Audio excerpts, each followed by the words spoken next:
An aspiring filmmaker from Leawood had his sights set on the Super Bowl. Brad Bosley's commercial was one of 10 finalists for the Crash and Super Bowl Challenge. He didn't find out if he won until last night.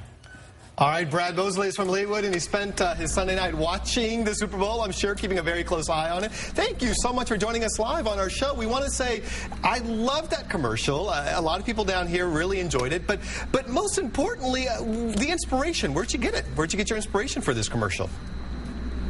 Yeah, well, I was thinking about, the Pepsi Max slogan, 0 calories, maximum Pepsi taste, and they're usually in conflict, those ideas, so I wanted to create two characters that were kind of bickering about calories versus maximum taste, and I think it was inspired largely by my grandparents on my father's side, because my grandmother had a similar way with her husband, my grandfather, about food. She would kick him under the table, just like in the commercial, when he would order something that wasn't on the diet. So she was pretty aggressive about it, and it was funny, and I took that and just heightened it.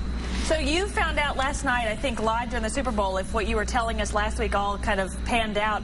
And so what happens now? Like, so you knew it aired? Did you start getting texts from your friends? Do you move forward with Pepsi, or what's the next step for you?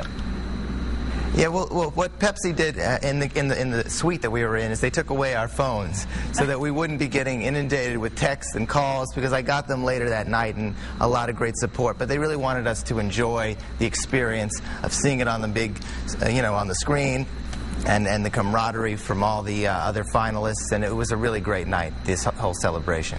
How long have you been a filmmaker, and by having a commercial like this air during the Super Bowl, how has it changed your career?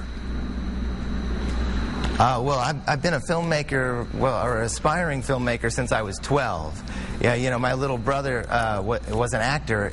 He was on a big film when he was 10 called Little Giants, and I was 12, and I was on the set of the film watching how it was all made, and I was fascinated by the whole behind-the-scenes production of it, and I wanted to be the guy coming up with the ideas that brings everything together. And ever since then, I've been studying film. I went to the American Film Institute Conservatory, graduated a few years ago, studied directing there.